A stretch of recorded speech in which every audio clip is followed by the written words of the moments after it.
Graças a Deus, meus irmãos, aqui, pastor René Ricardo, pastor da Igreja Batista, e nós estamos em nossa maratona de conhecimento bíblico, 36 dias para conhecer toda a Bíblia. 12º dia, a história de José. Muito bem, José, meu irmão, se você ler o texto bíblico, você vê que ele é um meio caguete, né? Um adolescente que geralmente via as artimanhas dos irmãos mais velhos, ia lá falar com o pai dele, caguetar os irmãos, ok? Para piorar também, o pai tinha uma preferência por José, porque ele era filho da velhice, e aí tinha uma preferência por ele. Lembra daquele princípio da primogenitura? O próprio Jacó negociou com Esaú a primogenitura, porque o Esaú era o mais velho, os mais velhos tinham preferência, e agora o 12º filho está sendo caguete, não é isso? Está tendo preferência do pai, e isso vai gerar e gerou muitos problemas. Interessante, esse José ele foi escolhido por Deus para ser um grande homem, né? Para ser o governador do Egito, dar um sonho para ele. E aí, nós já aprendemos aí em nossas aplicações práticas de que Deus sempre, normalmente Deus contraria a lógica humana. Afinal de contas, Ele é Deus. Por várias vezes você já deve ter ouvido falar isso aqui, e ainda, se Deus permitir a continuidade do nosso trabalho, vamos falar isso, porque, claro, isso na Bíblia é importante você entender que Deus não se encaixa na sua lógica humana, nem na minha lógica humana. Deus é Deus. Por que Deus escolheu José? Você tem alguma resposta para isso? Se você tem, coloque aqui nos nossos comentários para que possamos aprendermos uns com os outros. A princípio, que você não tem lógica nenhuma. Deus escolheu pela sua soberania. Ele quis escolher José, acabou. Ele quis escolher Abraão, e acabou. Ele quis escolher Paulo, e acabou. Ele quis escolher Maria, e acabou. Tem mérito nenhum nessas coisas aí. Nenhum desses tem mérito nenhum para ser escolhido. Pelo menos na narrativa bíblica, não. Ok? Muito bem. Numa escola dominical, eu levei esse assunto e deu uma polêmica muito grande, e eu fui vencido pela maioria. Porque eu levantei a ideia de que José tem uma característica mais de soberbo do que imaturo. Todo mundo defende, não, é imaturidade, é um adolescente, é inocência. Para mim tem soberba. O José, ele sabe, ele é um adolescente. Lembre-se que no período monárquico, pessoas com a idade de José já era rei, filho. Já era rei. Então ele já tem uma maturidade. E aí, ele sabe da questão da primogenitura cultural, dos irmãos ter maior privilégio, né? Ser mais respeitado, tem que ser respeitado, tem privilégio. Ele tem um sonho, ele vai lá e conta o sonho, e no primeiro sonho já teve problema. Ele viu que teve problema. Ele tem um outro sonho, ele vai lá e repete e conta o sonho de novo. Tu tá querendo problema, filho. Entendeu? Então ele conta o sonho de novo. Então eu vejo o José muito mais soberbo do que imaturo. Coloca aí nos teus comentários aqui, coloca o que você acha, imaturo ou é soberbo, para somar aí com os nossos estudos. O texto está aí para você conferir. Se você fizer uma análise bíblica, tem na história de Caim, na história de José, na história de Abimeleque, Absalão lá com Davi, com o filho de Davi, sempre tem uma situação de uma pessoa atentando contra a vida do irmão. Pessoas atentando contra a vida dos próprios irmãos. O que eu aprendo com isso? Mais uma lição. Emoções ruins não dominadas podem gerar morte entre irmãos. Até mesmo entre irmãos. Se pode causar entre irmãos, imagine quem não é irmão, filho. Na igreja, na família, no trabalho, na sociedade. Então, precisamos dominarmos as nossas emoções. Cuidado com as suas emoções ruins, que elas podem te levar a fazer coisas erradas. Aí, aplicação boa, prática, para o nosso dia, para hoje, e ainda nem chegamos nas nossas aplicações. José e Abraão, entre a promessa e a realização. Se você pegar a história de José, se pegar a história de Abraão, você vai ver que eles receberam uma palavra de Deus que motivou, que era bênção para eles, mas até eles realizarem aquilo, houve um período, uma espera. Ou seja, aconteceu no tempo de Deus, não aconteceu no tempo deles. Isso é de fundamental importância, nós entendemos. As coisas acontecem no tempo de Deus. Vamos pegar aqui o resumo da história de José.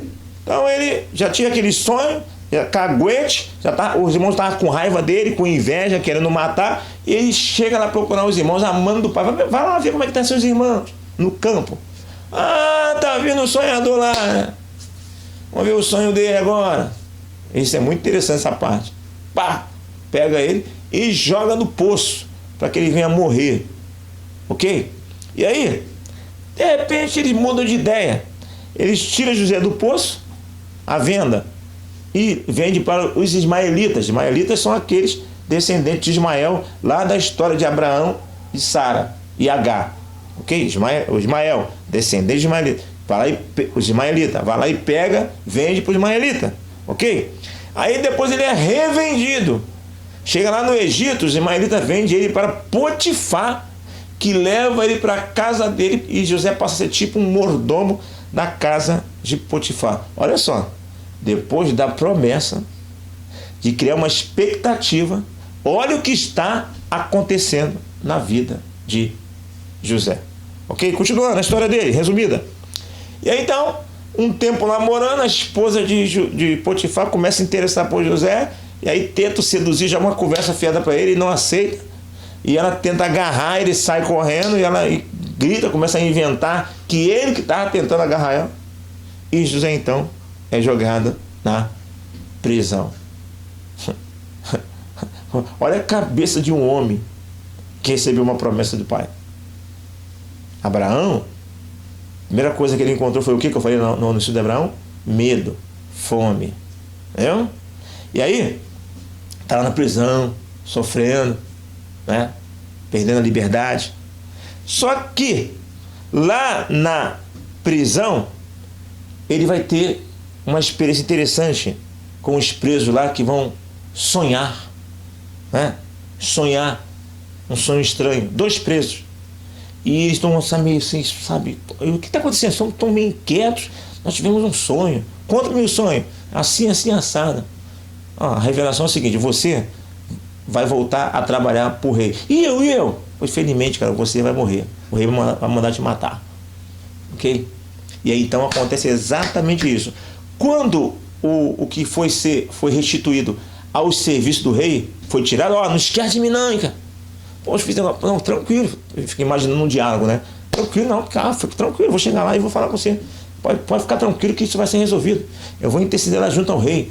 Olha a expectativa que José criou diante daquela palavra.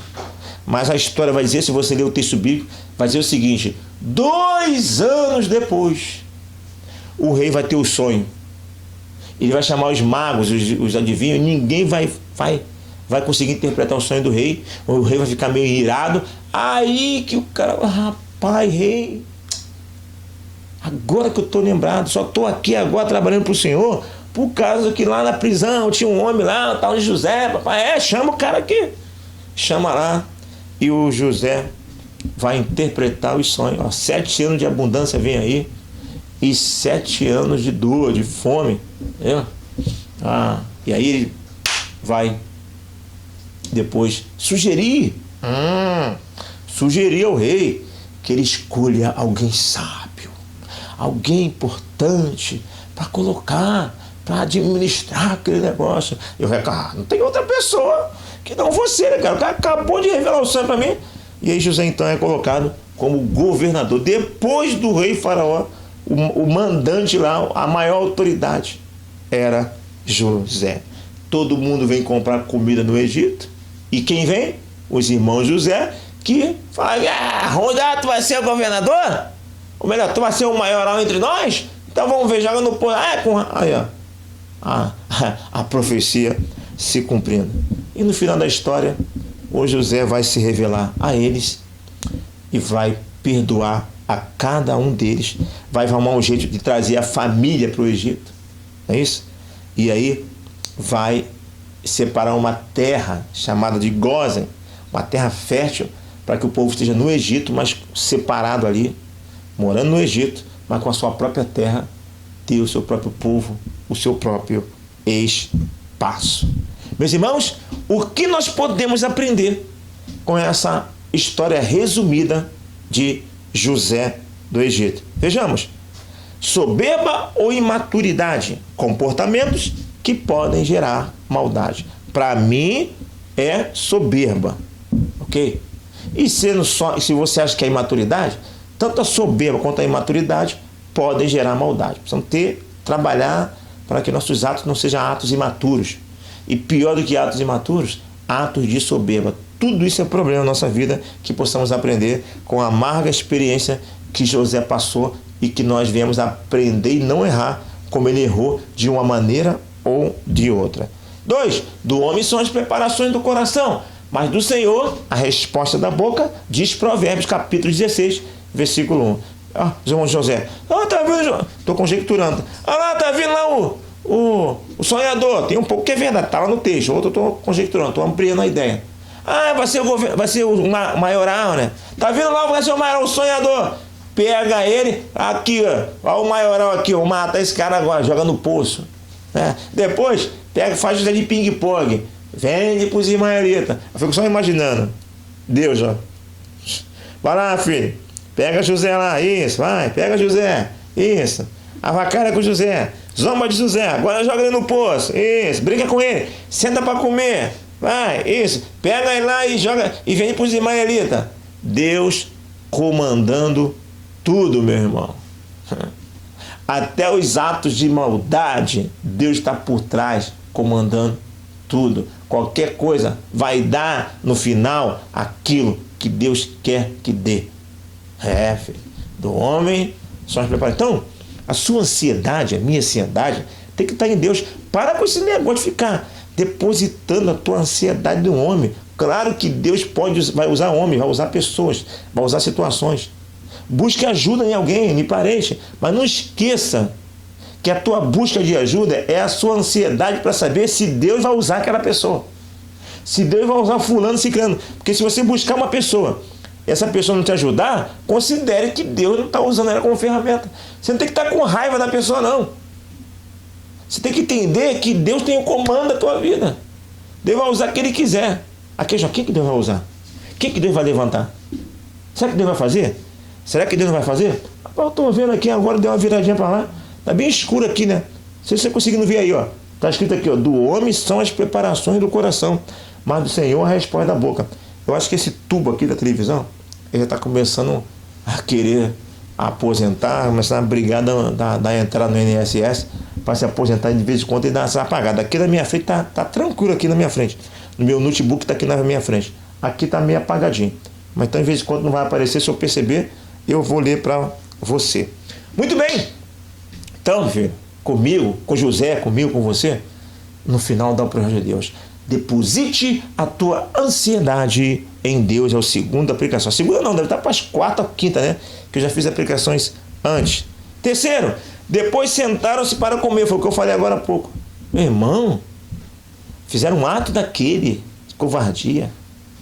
De maneira fria, sentaram-se para comer. Meu. Isso aqui me mostra uma ideia clara de frieza, de maldade. É capaz de sentar para comer. Tem seres humanos que tiram a vida do outro, depois vai beber, vai farrear, vai promover festa. Um estado de degradação humana terrível, meu irmão. Sentaram-se para comer. Conclusão, o que eu aprendo com isso? O ser humano é capaz de atos absurdos. O ser humano não me surpreende, me entristece, deixa abatido, mas surpreender não. O ser humano é capaz de muita coisa, de atos absurdos. Quarto, não posso fazer tamanha maldade e pecar contra Deus. A mulher de Potifar tenta seduzi-lo. E o referencial dele, a motivação dele não está em Potifar. O referencial dele está em Deus. O medo dele, o temor dele é desagradar o seu Senhor. Uma coisa maravilhosa. Então, meu irmão, essa deve ser a minha e a sua, seu comportamento. O meu comportamento e o seu comportamento. A minha motivação maior não sou um ser humano, não é Deus, não é pastor, não é família, não é ninguém, é Deus. Eu deixo de fazer, eu não cometo esse ato por causa de Deus. Porque se eu pensar também em ser humano, de repente eu faria. Interessante isso, ok? Nossa maior motivação não são os homens, é Deus. Quinto, José fugiu, meu irmão. Tem situações na parte de tentação na área sexual e muitas vezes até na área de poder financeiro. corra. Né? Por que eu estou falando isso? É importante, porque nós somos assim, ó. Nós estamos numa situação, ser humano é assim, seja homem, seja mulher. Está na situação, por exemplo, é casado. Aí é uma situação lá, de errado, seja casado não, uma situação de adultério, por exemplo. Uma situação errada na área de tem uma conotação sexual. A pessoa não quer nem pecar. Ela não tem nem intenção de errar. Mas por uma questão de ego, ou então por uma questão de curiosidade, ela vai lá e verifica. Ela vai ver se realmente... Pô, será que está olhando para mim mesmo? Esse homem bonitão está olhando para mim? Essa mulher bonitona está olhando para mim? Eu já velho, barrigudo. Eu pobre, ela rica. Essa situação assim. Aí a pessoa nem pensa em adultério. Mas o ego dela leva ela a conferir. É nessa que ela vai conferir que a semente é brotada, filho. Às vezes ela tá vendo que o negócio é errado, mas por curiosidade ela dá vazão para depois falar, não, eu só queria saber se era mesmo. Sai fora, foge logo no começo. É aquela expressão, mata o mal pela raiz. 6. No tempo de Deus. Meu irmão. O José estava lá, aí interpretou. Aí, quando chega lá no rei, lembra? Não pode deixar, cara, vou lembrar de você.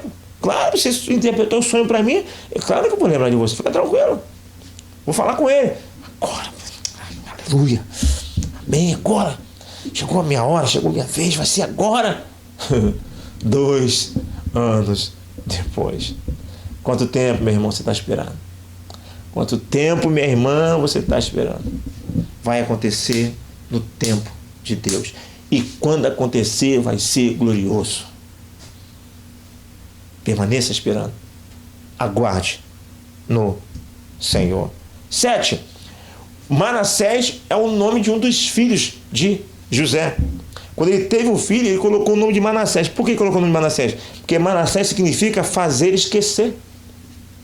Lembra que eu falei que o nome sempre tem a ver com a história. Jacó, suplantador. Esaú, peludo. Sempre tem a ver com o contexto.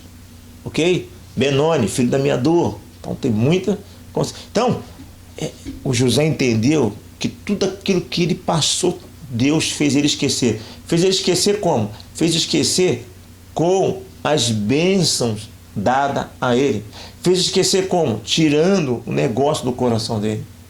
Com bênção e trabalhando no coração dele. Meu irmão, tem coisas que as pessoas fazem a nós que somente Deus para agir de maneira sobrenatural, com recompensa ou agindo direto em nossos corações.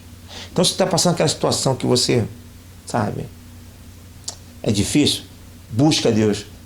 Ora assim, Deus, faça como o Senhor fez com José. Faça-me esquecer. Busque a Deus para que Ele te ajude a perdoar. O Deus que faz esquecer. Muito bem. O outro nome, ele também teve um outro filho. E o outro filho foi Efraim. Efraim significa ter filho ou dar fruto. Ele entendeu que através daquelas aflições, Deus estava usando aquela situação todinha como ferramenta para fazer ele prosperar, fazer ele crescer. Tem uma versão bíblica, algumas versões bíblicas que falam assim, ó, José fala assim, ó, Deus me fez crescer na terra de minha aflição. Coisa interessante, extraordinária esse ensino. O Deus que nos faz crescer e prosperar nas aflições. Meu irmão, minha irmã, entenda, diferente da nossa lógica, Deus pode usar aflições como ferramenta de crescimento. Deus pode usar dor como ferramenta. Você está passando por isso? Busca a Deus. Lembre-se, todas as coisas contribuem para o bem daqueles que amam a Deus. Todas as coisas cooperam para o bem daqueles que te amam. Não é isso? Muito bem. Essas são as nossas aplicações básicas de nosso vídeo de hoje, de nossa lição de hoje, a história de José.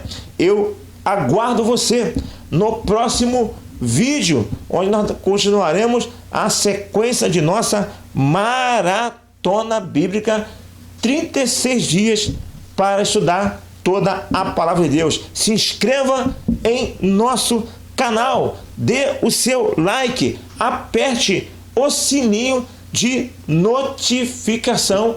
Então, eu vou ficando por aqui nesse vídeo. Não esqueça, nós temos nosso e-mail. Como é que é o nosso e-mail? Eu esqueci agora. Panorama Bíblico rsilvaavelar@gmail.com. Manda a tua participação, manda a tua pergunta, o seu acréscimo. Eu quero ver a tua palavra aqui, eu quero ver o teu acréscimo aqui. Portanto, não deixe de escrever. Eu vou ficando por aqui e que Deus possa nos abençoar cada vez mais nessa jornada. Aqui, pastor René Ricardo. Pense nessas coisas e que Deus nos abençoe.